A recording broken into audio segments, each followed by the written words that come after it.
Good evening, everybody. Namo Buddhaya. My name is Linda, and I'm delighted to welcome everybody to a weekly mindfulness through Buddhism Dharma study class. And today, I think we have a couple of new friends joining. We warmly welcome you to the program. Just a short introduction that this program is where we are going to deep dive into the teachings of the Buddha, which was taught by the Buddha about 2,600 years ago. And these teachings are very important for us as a roadmap for meditation practice, as well as for us to see the truth of life. And recently, we have been studying about the 37 qualities conducive to the Enlightenment. And we are coming to the fourth set. I believe it's tonight. We are going to the fifth set. So last week we were doing the faculties and powers, and today I think Bhante will deep dive into the 7 enlightenment factors. And we are very fortunate tonight to have Venerable Amita Khema Bhante to guide us in the Dhamma path. And we are so grateful to Bhante that Bhante always there to guide us. And I can tell everybody that one of the qualities of Bhante that I really appreciate is Bhante is very good in explaining deep Dhamma into a very simple English for everybody to understand. Good evening, anyone. My name is Tina. So I'm going to do the recap from last week. I'm just going to give a brief description based on my notes that I wrote down. So last week's topic was the 5 spiritual faculties. These five qualities lead the mind towards awakening. Bhante said on the Buddha path, it's easy to think of meditation, mindfulness, wisdom, faith, and effort as separate practices. The Buddha, however, presented a path through many complementary frameworks.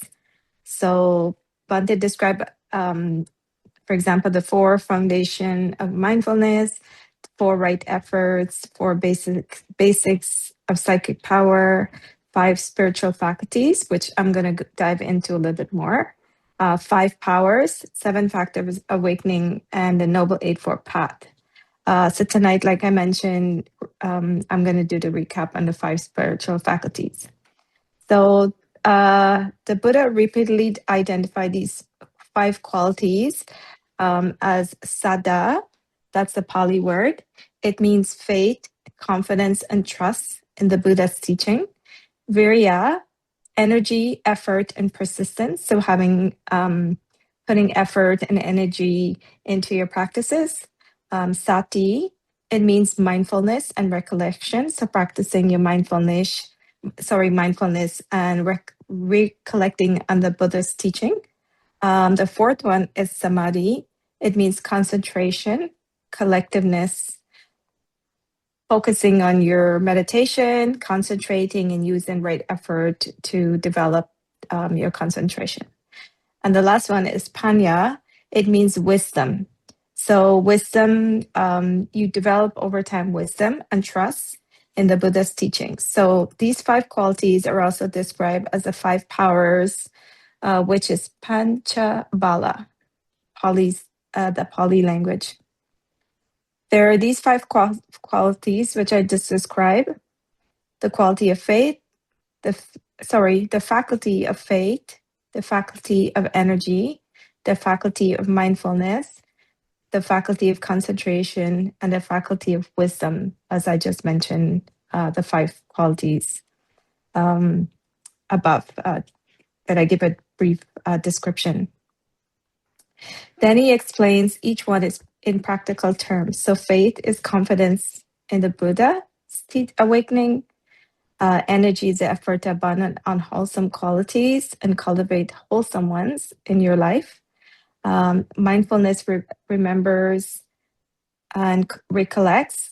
Concentration unifies the mind, and wisdom discerns arising and passing away. So an example of that would be, let's say, a thought, unwholesome thought arise in your mind.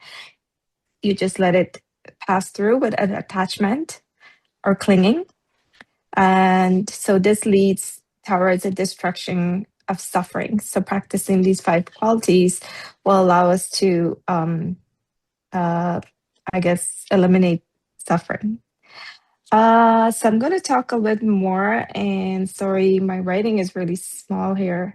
So first one, Saddha, faith and confidence. Confidence grows as we see anicca. Anicca is impermanence. Everything we look for security, changes, or possessions, relationship, our bodies, our thoughts, our feeling, and circumstances. Recognizing this, we understand that lasting security cannot be found in the worldly conditions. Faith becomes trust in the Dhamma. So this is where you develop your faith and confidence in your journey. The second one, as I mentioned, was virya, energy and effort, right effort. Faith gives direction, but it must be supported by practice. This is a role of virya, energy directed toward abandoning unwholesome qualities and cultivating wholesome ones. So again, using right effort to abandon unwholesome qualities and develop new ones in your life. The right effort are 1, prevent unwholesome states, abandon unwholesome states, develop unwholesome state, and sustain wholesome states. So those 4 things mean that if something negative arises in your mind, you would try to abandon those unwholesome states and also try to develop new ones. So for example, practicing precept, practicing, wholesome thoughts in your mind that doesn't lead you down a path where it brings more suffering. So it's developing, abandoning the bad ones and developing the new ones. Number 3, mindfulness and recollection. Mindfulness allows us to know what is happening without immediately becoming lost in it. So staying present, for example, if you're meditating or you're doing something, you just try to focus on that without any sort of clinging or attachment. So we don't get lost in those thoughts. The Buddha describes the faculty of mindfulness as possessing supreme mindfulness and alertness, remembering and recollecting what was done and said. Okay, so we should learn to observe the body, the feeling, our mind, and mental phenomena. That these are important practices to implement in your daily life. The 4th one, samadhi, concentration, a collectiveness. Samadhi is stable and unified mind. So concentration is what I'm referring to. When the mind is collected, it can see reality more clearly. So if your mind is calm and settled down, you can see things more clearly rather than being anxious and really getting lost in your thought. Rather than forcing focus, Bhante say concentration develops naturally as we let go of distraction, desire, and unwholesome states. So I just mentioned anything that makes you anxious, anything that are unwholesome, whether that be a thought, a feeling, and so on. The last one is wisdom. Wisdom is not simply knowledge, but direct insight into reality. So seeing things as they really are rather than getting lost in that. We see the rising and the passing away of all the conditioned things. So Bhante had mentioned how our feelings, our thoughts, pleasure, pain, and the sense of self is conditioned. So if we let go of these things, we can truly see or develop our wisdom. And it does take time. So patience is something very important to keep in mind. By seeing their impermanence nature, so these 5 faculties, so seeing things as impermanent, we understand why clinging leads to suffering. Okay, so I'm going to say one more piece about this. So just quick recap. The 5 spiritual faculties is having faith, confidence, and trust, using energy and effort to abandon, mindfulness and recollection, concentration and collectiveness, wisdom. So, okay. Bhante said how to practice these 5 spiritual faculties every day. He said you do not need to wait for a special retreat to cultivate these qualities. Try bringing them into your ordinary life, your day-to-day life. In the morning, he said, ask, what do I trust about the Buddha's path? So that's samadhi.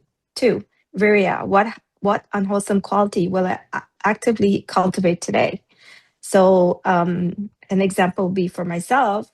I usually tell myself in the morning if there was something that were negative in my mind, that today I'm not going to allow that unwholesome state to take over my day, that I'm going to try to develop a wholesome one and let go. Sati, what will remind me to be mindful? And samadhi, when will I get the mind time to become quiet? And the last one, Panya, what aspect of impermanence can I observe directly? During difficult time, Bhante said, when something unpleasant happened, pause, bring in sati, which would be mindfulness, sustain present, notice the feeling, and apply virya. Virya is energy and effort to abandon that unwholesome state. Use samadhi to steady the mind. That's a 4th one. Then lastly, use panya, wisdom, to observe that the experience is arising and passing. So that's the end of my recap. And I think I took a long time, so I apologize. Many, my friend Tina, for a beautiful recap. And I think Bhante is very proud of his students now. We are all using Pali words now in our recap. I know Bhante will be very proud of us. Many for that. And without further ado, I would like to now invite our Venerable Amita Khema Bhante to guide us in the Dhamma path. And Bhante, please guide us in the Dhamma path. And again, our gratitude to Bhante, who always be there for us every week to teach us this beautiful Dhamma. Many, Bhante, please. Okay, thank you, Tina, and thank you, Linda.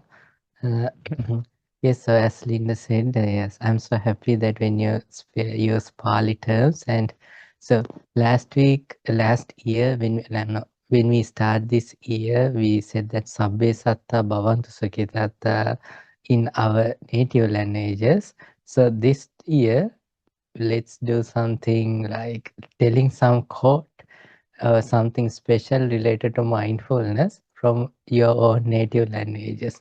I know we can do in Italian language, France, German, Russia, and what else? Oh, the Sanskrit, Hindi, Malayalam. So because there are so many meditators from Spanish from different backgrounds. Right. So let's start the class. Let's pay respect to Buddha. Namo tassa bhagavato arahato samma sambuddhassa. My homage to the Blessed One, the Worthy One, the Supremely Enlightened One. Sadhu, sadhu, sadhu. And again, let's share our respect to our teacher, Pinat Lokoswaminasa. Sadhu, sadhu, sadhu. Okay. Right. Yes. Now we have we were able to go through different that 37 from that 37 factors that the Satipatthana for foundation of mindfulness, Sata Sammapadhana Virya, or that the Sammapadhana Virya means for effort, and then the 4 spiritual powers, Iddhipada, and then Pancha Indriya, 5 factors. And today we supposed to dedicate a one class for 5 powers, but I did not do, I'm not going to do that because 5 powers are the same as 5 factors. So the reason is 5 faculties. The reason is we are in future, when we go and learn in detail, we can go through all those. So that's why today we are going to learn 7 factors of enlightenment. So again, as I said, so we need to bring our attention to this. So this is not just learning. While you are learning, what I'm doing is I'm helping you to improve your knowledge, not only the knowledge, but also practice in these things. So therefore, it's better to bring your whole attention. I'm not just bringing something from here and there. I'm guiding you through Buddha's some special teaching. So if you feel sleepy, uh, uh, it's better to keep your camera open even if you feel super sleepy. Why? If not, you will miss some important factors, right? So when we learn 7 factors of enlightenment, so this is a path to cessation of suffering. So this is a path to end all the suffering. So when we practice this, definitely sufferings will fade away from our lives. So, and this is like, it's like this. So when we say mindfulness, even a child, they will do like this and cross their legs and do like this. It's pretty common. So, but in 90s, in America, if someone talk about mindfulness, it's not so common. So, but now everyone knows. So that the mindfulness is one factor of these 7 factors of mindfulness. That's the first one. So we are going to learn the rest of the things also. So if we start early, we can learn maybe in 2050 or 60 or 70s, when we say talk about those things, maybe about the passaddhya, the tranquility, kids may do that, but it takes time. So gradually, the community learn and improve their knowledge in these things. But when we go through these teachings, we can easily understand these important things. Right. So when we learn 7 factors of mindfulness, don't try to remember this, try to forget this. The first one is the sati, the mindfulness. Okay, forget it. And then because of that, the Dhamma Vicaya arises, so the contemplation, or the wise consideration. Then, okay, then forget that. And then the effort arises. Then forget it. And then the piti, or the rapture arises. Forget it. Passaddhi, tranquility arises. Forget it. And then samadhi arises. That means the concentration. Forget it. And then upekkha, the equanimity arises. Forget it. Right. Why I ask you to forget? The same thing we try, like when we learn something, we try to remember that. Then we put so much of energy, and then at the end of after learning 7, when we try to recall it, we can do that, and then we feel like, okay, it's difficult. So when we try to forget it, still there's something in our mind, and that's more than enough. Nowadays we have so many books and things to read, so we do not want to worry about less memory. There are the other things to focus. Right. Now let's go to these 7 factors of enlightenment. So in these 7 factors of enlightenment, so today we are going to learn from 2 suttas, so 2 teachings. One is the kaya, or that that the idea of this is like finding the nutrition for the 7 factors. If you learn by yourself Kaya Sutta, you will see not only to the nutrition for the 7 factors of enlightenment, also 7 factor the nutrition for the 5 hindrances also. So first we learn nutritions for those, and then in the second sutta we learn sila by just associating a monk, how you can develop those things. So basically, one is like the theory. The second one is how it practically happens when you associate a monk. That's what you can learn in this sutta, right? So in the here, actually, you can see that what is the why you should associate a monk. So there's a nice example. Before I dive into this, I'll say that one of our Bhante said that a devotee, she's saying about a monk that the monk is talking about a temple, that Bhante, that temple, very good, and this monk is talking to us whenever we go and see them, and like smiling, talking and taking care of us and asking how we are doing. And so then saying that, so because he's very compassionate monk and saying all those things, at the end of that grateful speech, monk, our Bhante, the friend Bhante, asked one important question. Okay, now you told something that it's good. It's very good to have a very compassionate monk as a good friend for you. So, but all those things, did you say about the qualities of the Sangha? Did you say the qualities of the monks who attain enlightenment? Then she just realized, okay, I'm praising that the usual human qualities as someone should have, but that does not mean that we are associating monk in right way. So in this, after learning today's class, you can learn how we should associate a monk and how we should, like, what you get from associating a monk in that way. Because there are monks sometimes never ever talk unless you ask a question. Seems like that he's neglecting you.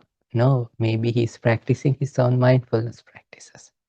So, but when you understand that, it will be easy for you to understand what a real monk should do.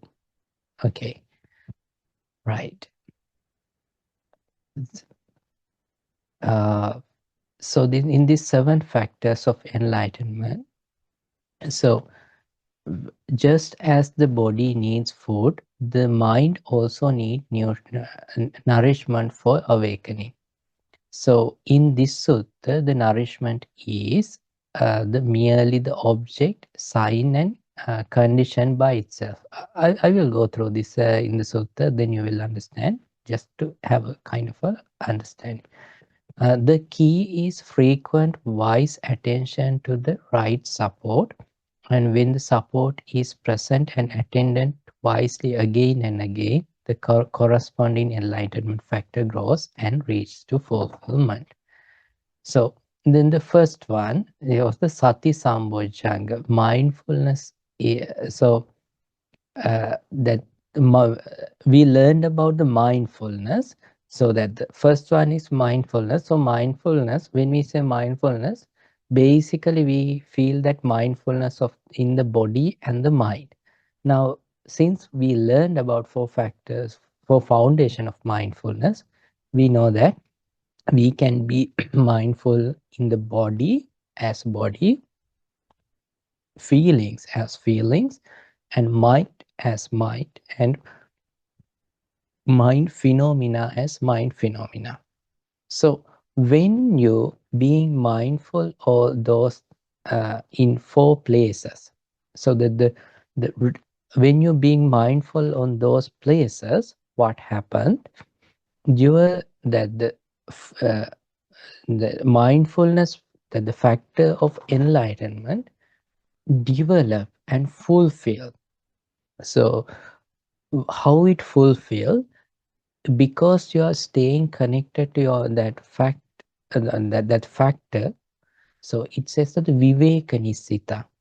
That means that it creates a rest from that hindrances. Viraga nisita. It lead to the dispassion, and nirodha nisita.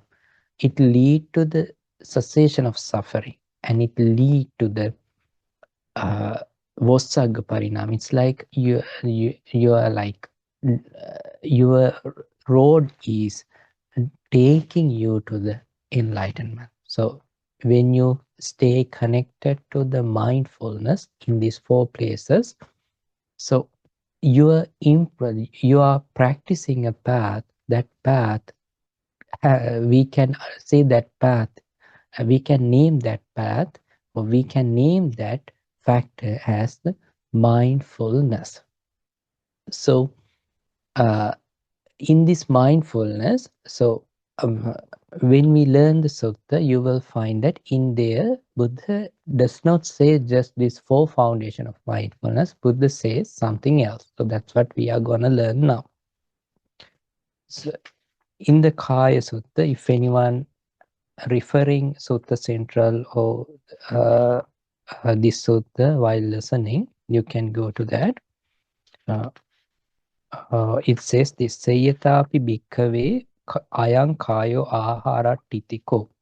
As like this body is here because of the food, nutritions.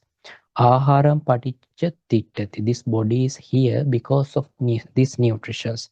Anaharo na tittati. If there is no nutritions, this body can't survive.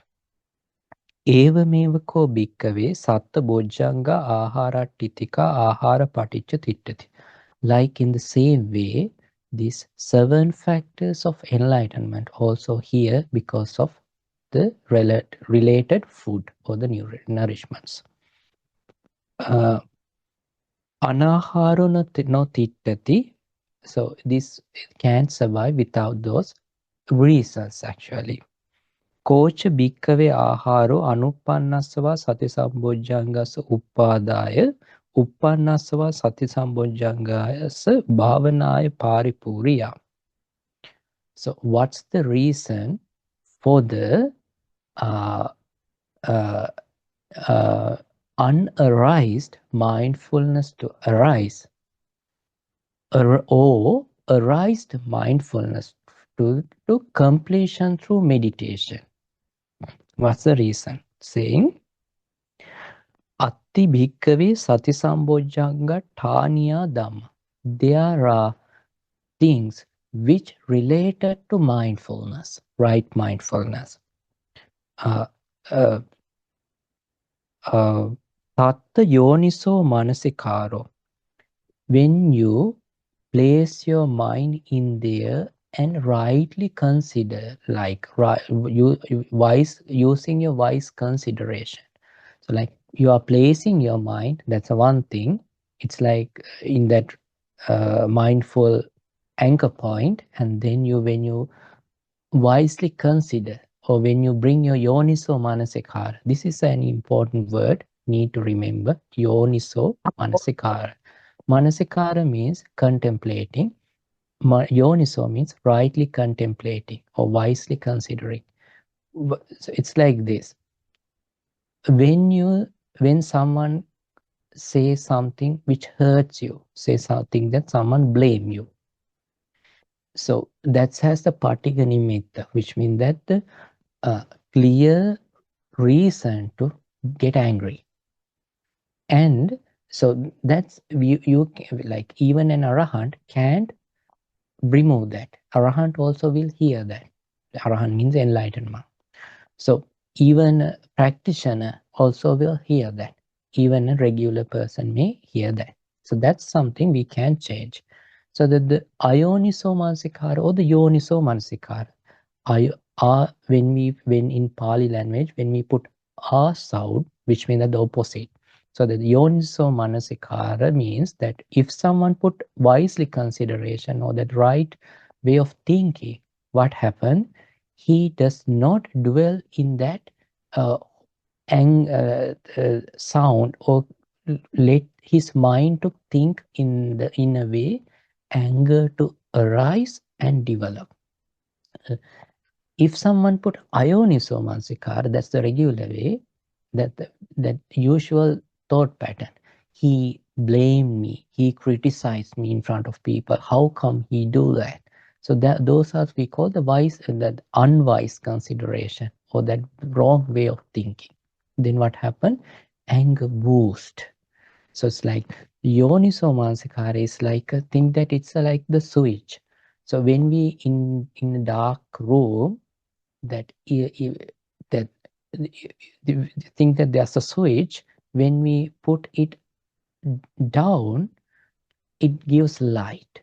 When we put it up, it turned into the room into the dark. So likewise, this most important thing is how your mind gonna think. So that's why this yoniso manasikara, or the wise consideration, right way of thinking, matters a lot. So you can bring your attention to, shall we think something related to body pain. Think that you're meditating, you're having a back pain. So back pain is a feeling. You can place your mindfulness. It's a present moment object. So mindfulness, if you don't know these 4 foundation of mindfulness, forget everything and think present moment object. That's enough. And then, so you feel that feeling. So then that's something you can develop, that mindfulness factor. But if you it happens when you put right consideration. You feel pain in your back, then what you do, you feel that pain and you understand, okay, this is unpleasant feeling related to that sensual pleasure group. It's that, which means that it can create, it means that the karma or the sensual pleasure mode. So if you don't know about that, just forget about that. Okay, at least I feel unpleasant feeling, and you understand that, and you see it as a rising and falling, and like impermanent thing. You know that this feeling was not here before. Now this feeling arises. Maybe there's the wrong way of I'm sitting, or maybe some another reason. And it's not a permanent thing, and it's an impermanent thing. When you see it that way, you can see that your feeling is like clouds. Like when you look into sky, clouds come, stay, and go. You can change the clouds, how it's work. So when you pay your attention, you will see that pain. Since you're paying attention, you may feel like pain increase, and then it decrease, and it stay in a kind of a level for some time. Then when you bring full attention and right consideration, you know what? That pain may lead to a super concentration, and let go that pain and bring you that the calmness and happiness and full concentration, which has happy feelings. So that's how it is. Even though that feeling is there, when you put right consideration, you can improve your, like you can go through the path to the cessation of suffering. And if you do not put your right consideration, oh, I have a back pain, if something has happened to my back, so you are, instead of meditating, oh, I should talk to the doctor. So then what if the doctor can't find it? So what I should go to the therapist. Oh, um, does it, like what if my insurance doesn't cover that? So like all those things dwelling all over your head, then you are not meditating, you are worrying. If you want a name for that meditation, even though you're cross-legged and sitting, we can name that you have like powerfully meditated on worry. If you need a name, so that name should be that the worrying meditation. none other than anything. So likewise, so right consideration, or that the wise consideration, that yoniso manasikara is most important thing here, not just the object, that the anchor point. So I think you are clear on that. So that the mindfulness means that there are reasons to be mindful. If you don't know those 4 foundation mindfulness, you can forget about that. Think present moment, being present moment, maybe your breath, maybe your body, maybe your loving kindness, whatever. Bringing that right consideration. So that lead to arise this mindfulness factor. Is it clear? Okay. Okay. Now that the investigation or the Dhamma Vichaya. So Dhamma Vichaya. So investigation means wholesome or unwholesome, blameworthy or blameless, inferior or superior, dark or bright. Okay, I will go to the Pali, Buddha's language. Pocha bhikkave aharo anuppannasa dhammavicaya sambojjhangasa uppadaya. Okay, before I'm going to go to this, if think that everyone today gonna step up and do the summary next week. So then, therefore, you have to bring your whole attention to this, right? So if you feel confident, you can do the summary. Right. Kocha bhikkave aharo anuppannasa dhamma vicaya sambojjhanga uppadaya. What is the nourishment, or like the reason to arise dhamma vicaya, or the investigation? Uppadaya uppannasva dhamma vicaya sambojjhangasa bhavanaya paripurya. What is the reason to arise this investigation? And if there's investigation, what is the reason for the completion through meditation? Okay, it says atti bhikkave kusala akusala dhamma. There are wholesome and unwholesome dhamma, means that the things which arise in your mind. And atti bhikkave savajja anavajja dhamma, right? Yeah, blameworthy and blameless. And hina panita dhamma, inferior and superior. Instead of inferior, superior, I would prefer to bring something, another interpretation, like you know that anger is inferior, loving kindness is superior, likewise. And then the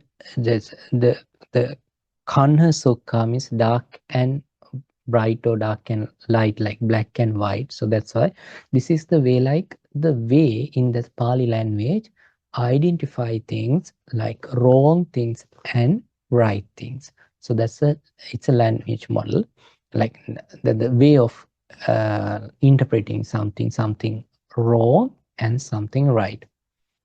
So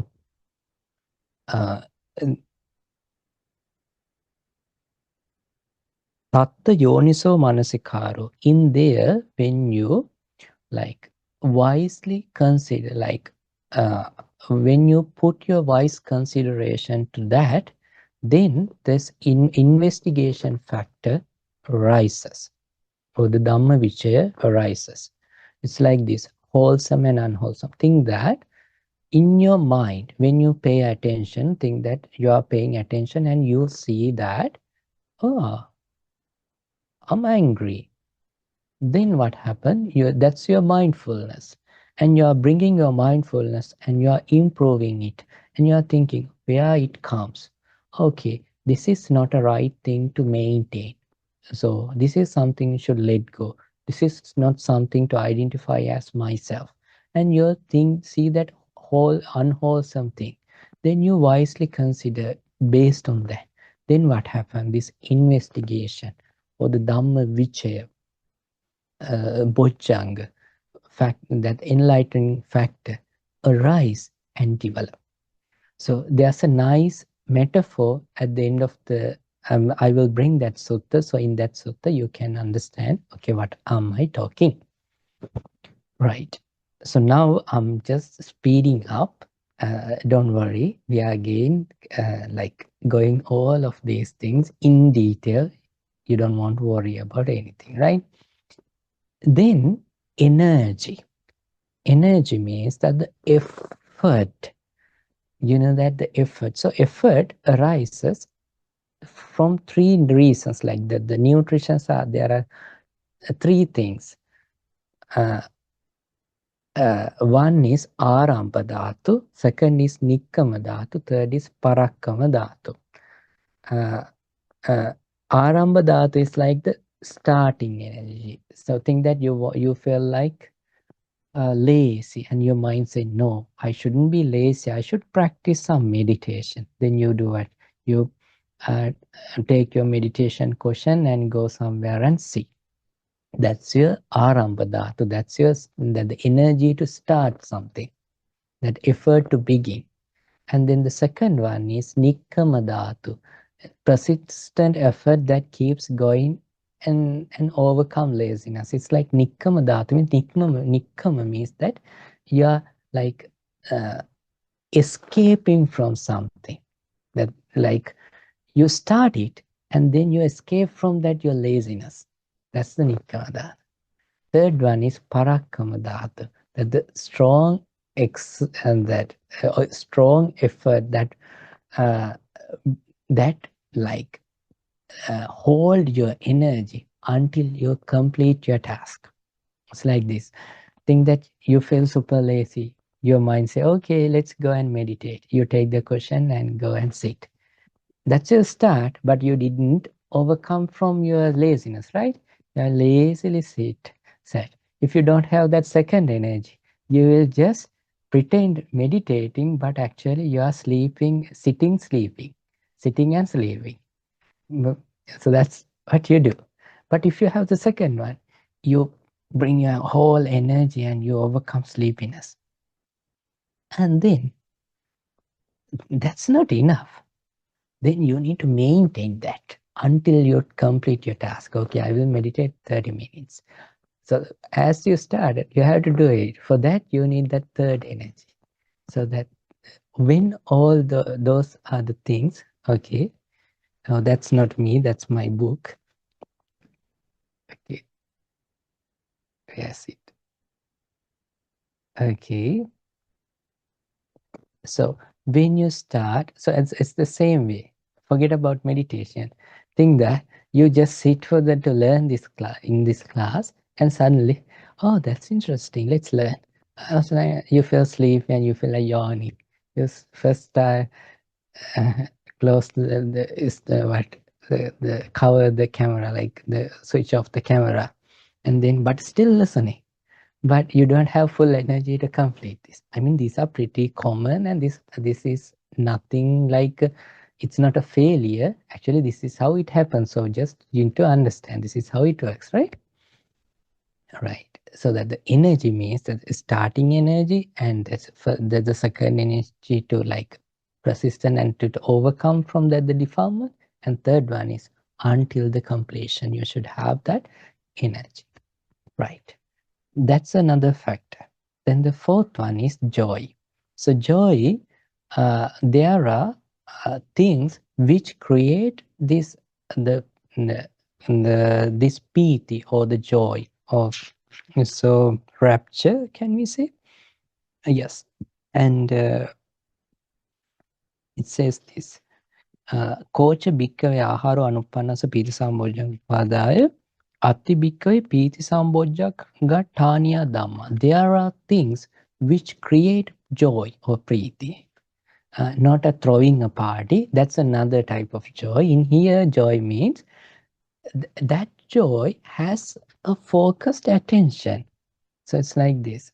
If you can remember, if you are a devoted, a generous person who would like to offer dana, offer lunch, offer breakfast for monks, maybe most of the time works with the monks, because when you give the food to, like when invite someone to dinner, it does not have this joy, it has another joy, because it has always attachment, like different expectation. Think that you are someone you would like to offer dana. You feel something in your bottom of your heart when you offer that the food which you prepared by yourself. Sometimes you didn't had a good sleep at all because you were cooking throughout your night. You are tired, you spend your money, you spend your time, and after you do for dana, you have to go to your job. While having all those things going on, when you offer dana, you feel some, like, hard to describe feeling, happiness in you, a joyfulness. So that's the same joy. So it's like, that's a reason for this joy. That's a one reason. Think that you are someone who would love to practice loving kindness. You are someone who's so grateful to the things. You have so much of gratitude. When you see the nature, how beautiful it is today, when you see someone waiting and while they are entering to a maybe shop, or holding the door for you, you feel so much of gratefulness. When someone smile, when you see people helping you, maybe some your husband or wife bringing you a bed tea or preparing meals, you feel so much of gratefulness. Those are the reason to create this wholesome feeling. So there may be other things, or maybe you are someone who love to contemplate the qualities of the Buddha. It creates this joy. So there can be those reasons, and based on that, you put your yoniso manasikara, what? That wise consideration. Then what happened? It's like joy is like the spark. Then you use your wise consideration to spread it all over your body. If you want opposite, anger is like the whole, like someone telling which hurts you. It's like just the what we call that, the spark. What we do, we use our thought pattern to overwhelm and create so much of adrenaline to give a good punch in his face. Of course, you don't do that, maybe in your mind at least. So we do it by ourselves, like we think in that way. I mean, it's not we are just intentionally thinking, it's just happening in ourselves.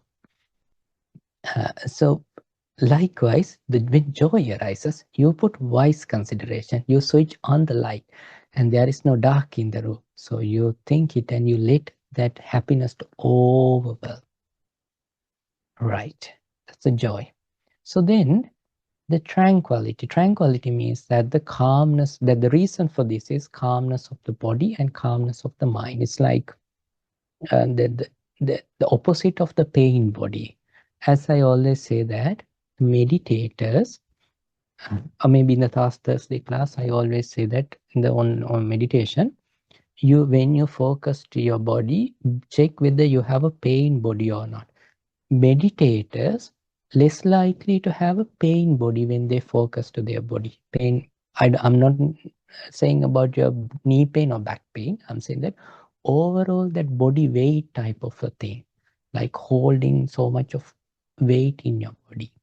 So that's something, the meditators have tranquility in their body. So that's the call that the calmness of the body.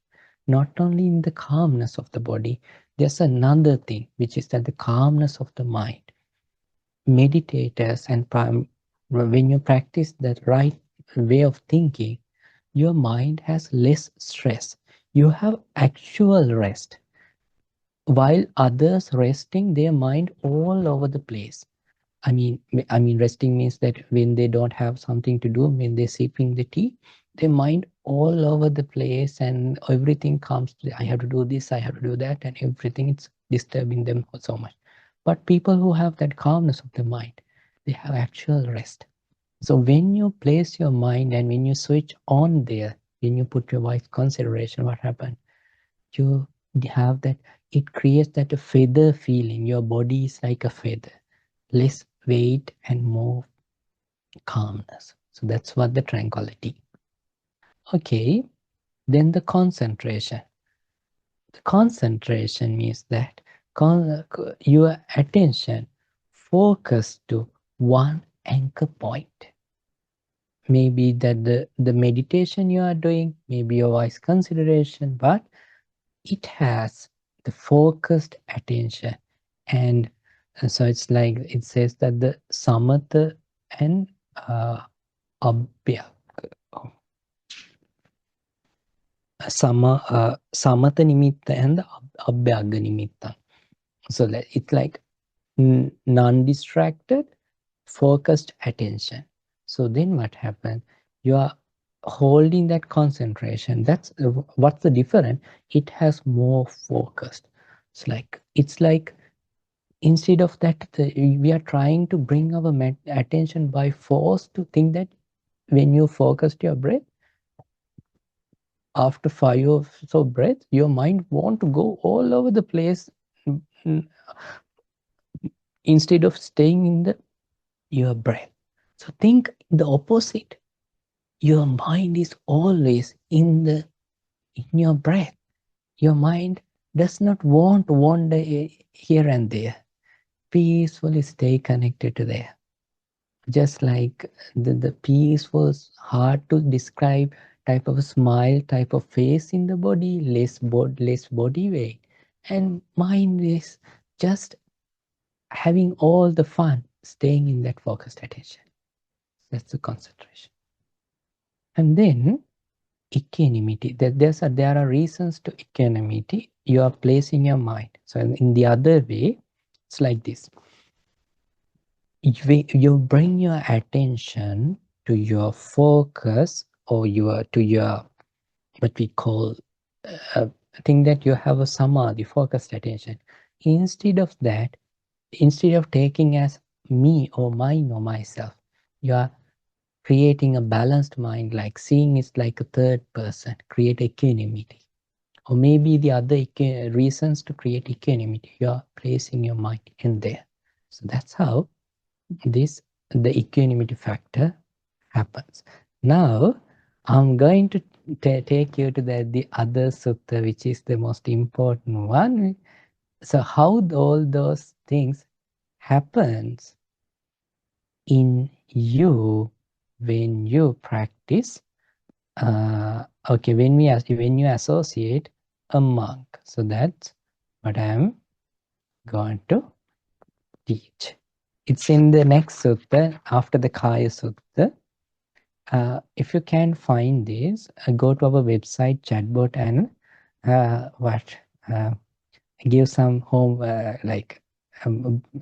ask chatbot. Hey, Bhante said that there's a Kaya Sutta called Kaya Sutta, and in the 7 factors of enlightenment, please bring ask it to show you. Then it will show links related to that. And then the Sila Sutta. This is another beautiful sutta. Since we have less time, I'm going to simply translate from Pali language to English. So since you have the brief knowledge on 7 factors of enlightenment, this will definitely feel you something that the importance of the associating. I mean, we don't have that chance like when Buddha lived that associate arahants, enlightened monks, but we can think that how that life was when we go through this sutta. Okay, Buddha saying, Yete bhikkhave bhikkhu sila sampanno, samadhi sampanno, panya sampanno, vimukti sampanno, vimukti jnana dassana sampanno. Okay, there are, dear monks, Buddha saying, there are monks, they are virtuous and they have that concentration, they have that wisdom, and they have that vimukti and vimukti jnana darshan, which means the liberation and the knowledge of liberation. Dasanapahang bhikkhave tesam bhikkhunaṁ bahukāraṁ vadāmi. Buddha saying it's amazingly helpful even just to seeing those monks. Savanapahang bhikkhave tesam bhikkhunaṁ bahukāraṁ vadāmi. Even hearing about them also, it's like helpful, like more helpful. Like, is there any word to say more helpful with some weight?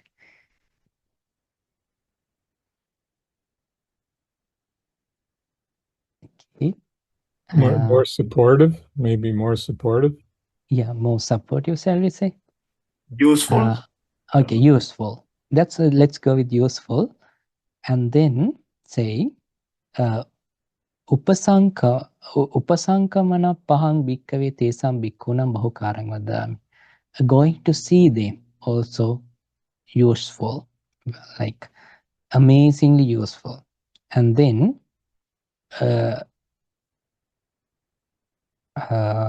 pairupasana paham bhikkave tesam bhikkунam bahukarang vadami. Just associating, talking, like having chit chats, that's also more useful with those monks. And anusatim pahang bhikkave tesam bhikkунam bahukarang vadami. Even thinking of those monks very useful. And anupabbajja paham bhikkave tesam bhikkунam bahukarang vadami. Becoming a monk and as a student to those monks, very helpful. And then Buddha saying, Tank is the hetu. Why I'm saying this? What's the reason? Tata rupa nang bhikkave bhikkhu nang dhamman sutta dvaena vupa katto viharati kaya vupakasena cha chitta vupakasena cha. Buddha saying that sort of monks, listening to those monks, people having rest from both ways, which is the rest from their body and rest from their mind.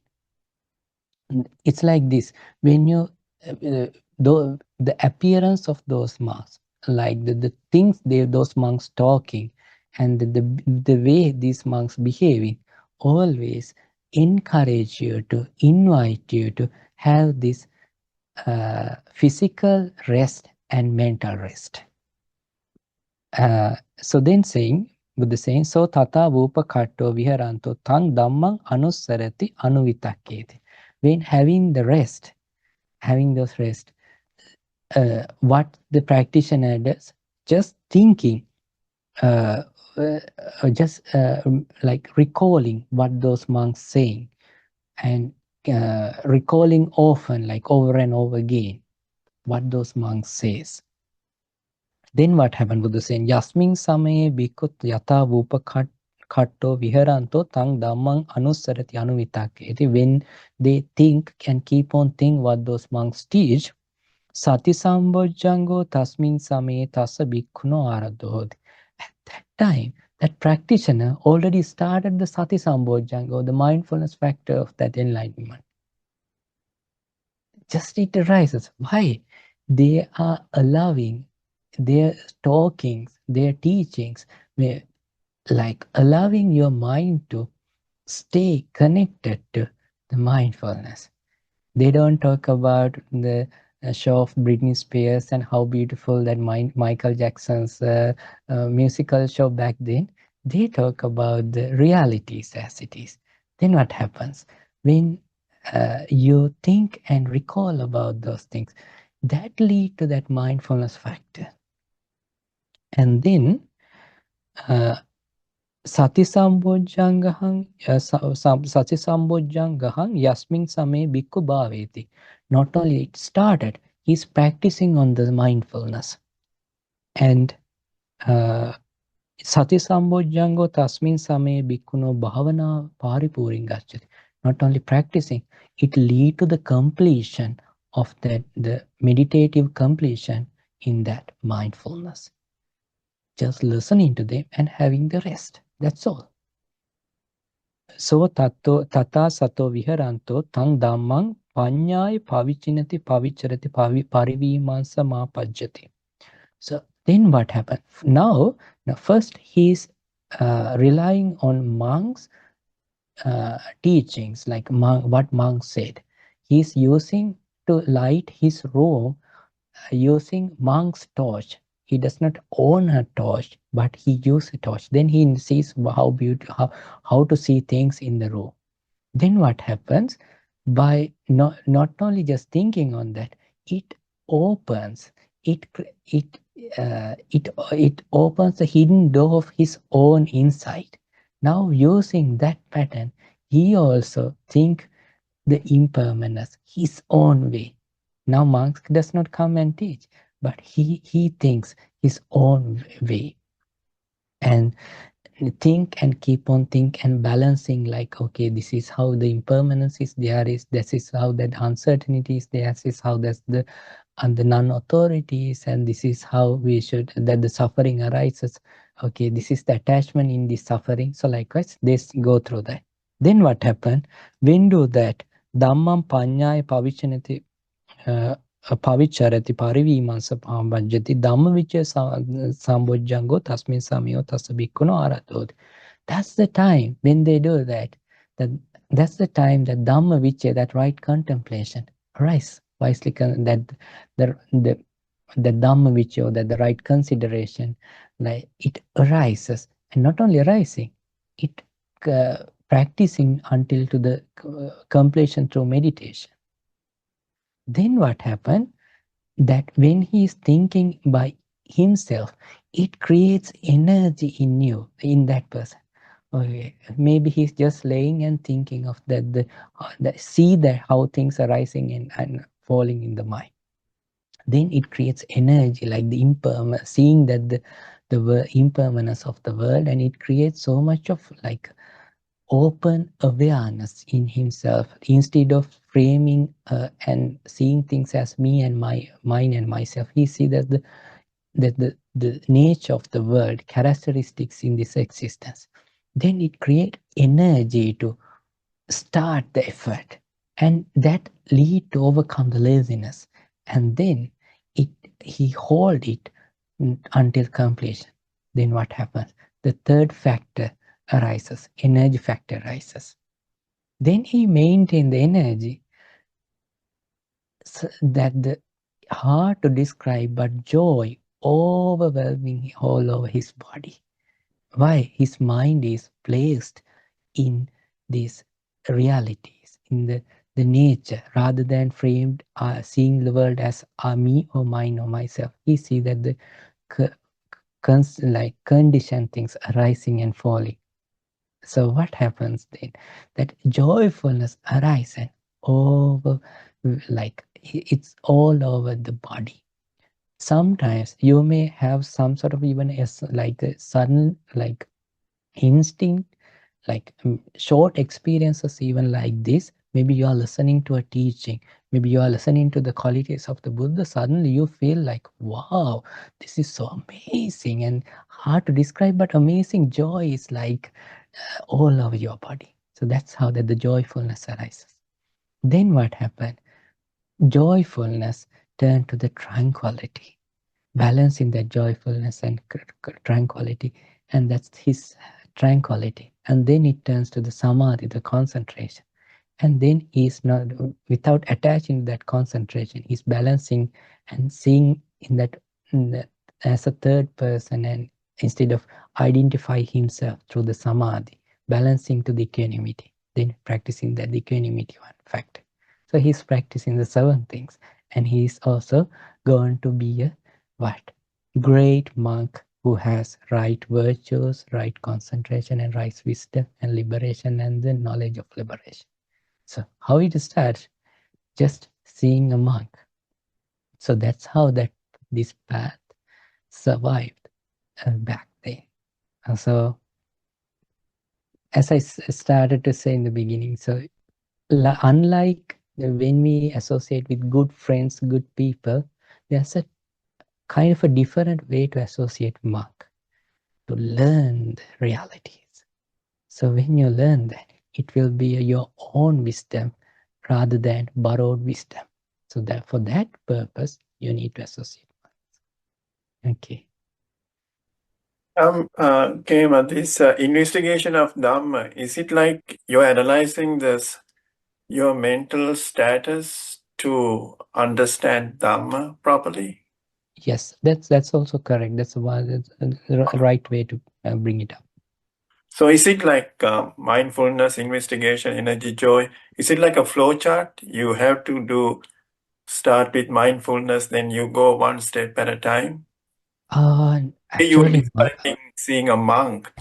You were going through energy, joy, tranquility. yeah, I mean, it develops in that way when you do that, but that doesn't mean that always the same way. So it's like if those arise, some practitioner, they can go to whatever the thing they want to go and practice. So, but the sati or the mindfulness always welcoming you to the dhamma which or the wise consideration, that the investigation, and it also it welcoming you to the energy. So likewise, it takes you there. But don't think that when you go to that the equanimity, you liberated. It's not you are liberated, because you have to we have to let those things to arise, and then we need to practice and master it, called the vivekanisita, that resting from defilements, and virag nirodha vasaga parinami. So that's what we are going to learn in detail in future. Okay, thank you. You're welcome. Okay, yes, Linda.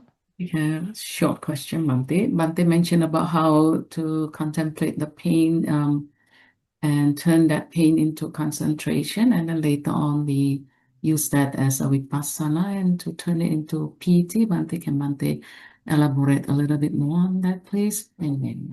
Yeah, so when we feel the pain, it always opens so many like depressed thoughts, right?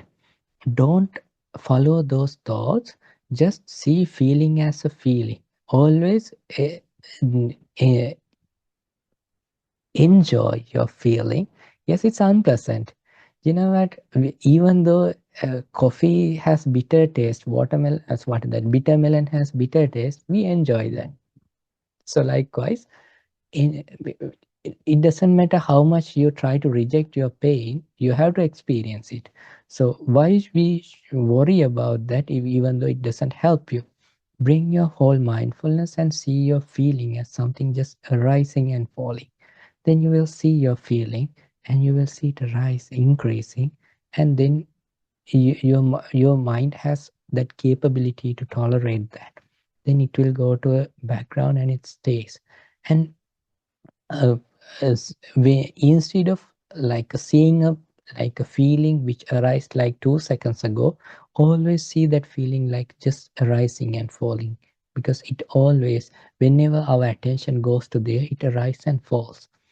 So instead of bringing whole pain as together, always like enjoy it like a present moment thing. So then it will and then if it doesn't let go that pain, use that pain to think of the Buddha. Okay, Buddha attained nibbana, to let go all these feelings, the suffering which comes through these things, and Buddha able to liberate himself.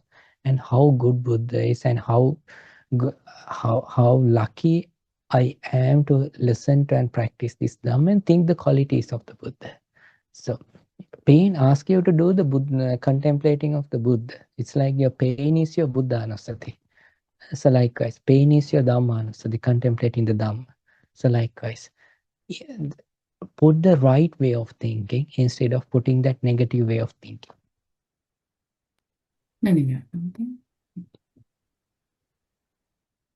Yes, that's all right.